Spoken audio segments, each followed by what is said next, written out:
So probably the most difficult weapon retention position is rear weapon retention. We can see someone that's trying to grab from the front, but behind us, we're going to change our tactics a little bit. So this is rear weapon retention. So even if I'm here and I have my hand or my elbow near my gun, it does nothing to prevent him from coming up and grabbing the gun from behind me, right?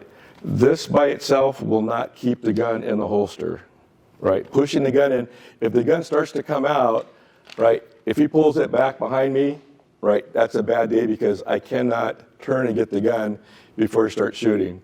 So a couple things we're going to change. First, we're going to show you the position.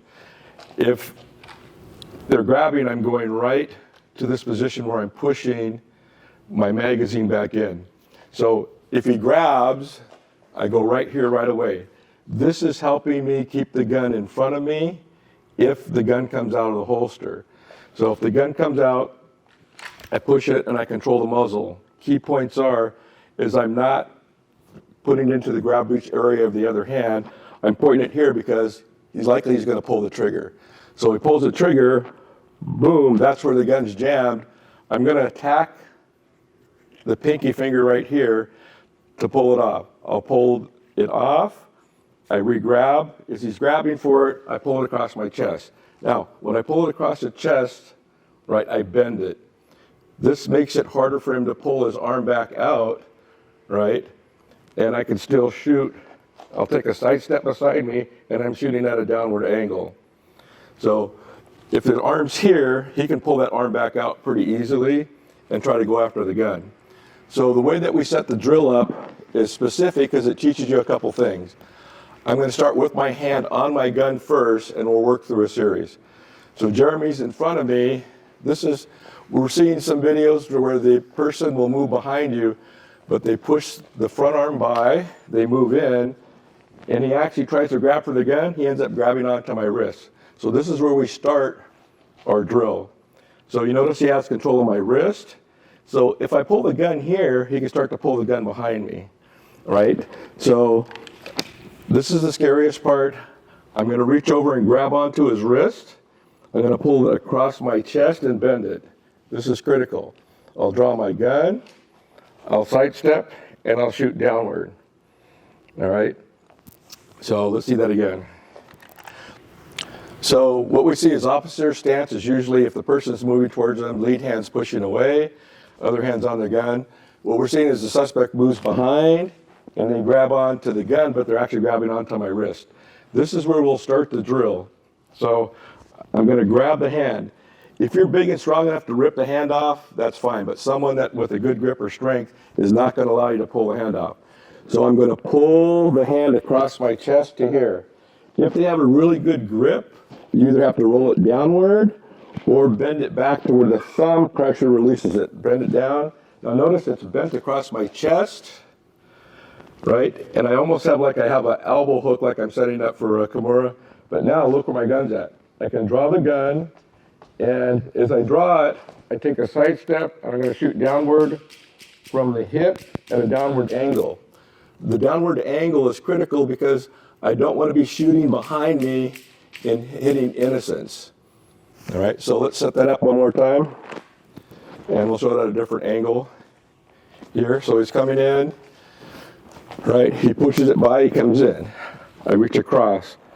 I pull his elbow, bend it. Come back to my gun. Now, sidestep is critical, and don't twist. Because if I twist here, see where there's a gap between us? He'll reach and go for the gun. So the tighter I can keep his hips between us, it blocks. Right? So if I'm here, see how tight I am? So as I draw the weapon, it gives me an easier shooter platform, and wait for him to break down. As I shoot, I'm waiting him to break down. So when he breaks down towards the ground, go to weapon retention position and spin out. So he comes in to grab, boom. I trap it in. Now I'm going to go after the index finger right here.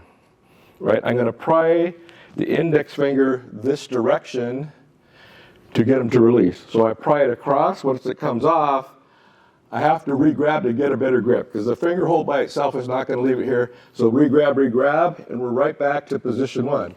Side step, shoot at a downward angle.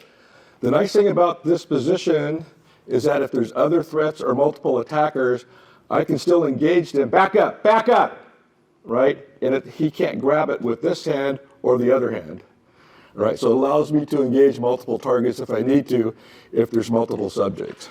So one more time, let's go a little bit different angle here. So he comes in, trap it, grab the index finger, bend it forward, re-grab, bend it. Side step, shoot downward. Be cautious, especially if you have a gun without a tack light on it, of pushing the gun in, because it will go out of battery and it won't fire. Okay, next position, as we're going through the drill sequence, is that the gun's coming out. So he comes in, as I trap it, gun comes out. I grab the muzzle, I point it off to the side. Again, this is where the gun's probably going to go bang. So if it's here, see if I'm struggling, if he pulls the trigger, it can hit someone here, but also look where his other hand's at. So he can come up and assist trying to grab the gun, right, or grab my wrist, right?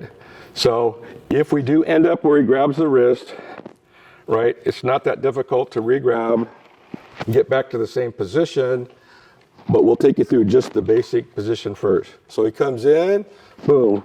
Now, one thing I'm doing is I'm short necking it, and I'm turning my chin, and I'm blocking. So if he's trying to go for a choke position, that's where I don't want to expose my neck. So this is a cover position, short neck it. So I come across, comes out. I grab, pulling it down towards the ground. It's going to go bang here. He pulls the trigger, boom, strip it out. Now, as I transfer it, I still want to pull it over to the side, because look where he's trying to grab. Grab the wrist, bend it across the chest, side step, shoot downward. If the gun went bang though, guess what I have to do? I have to chamber around, so I'm going to switch out pistols here for a second. So we're going to demonstrate now that the gun comes out, he pulls the trigger, boom, I try to strip it, okay, he pulls the trigger, boom, it's got boom. He's reaching for the gun, grab, and as I sidestep here, I'm trying to shoot, nothing happens. So to cycle the weapon, got to get on the edge of your holster, cycle around, and then shoot downward. All right, so we're using actually blanks designed for a sim gun, and use those, so they're dummy rounds, inert, so that they can get the practice of cycle another round on their gear.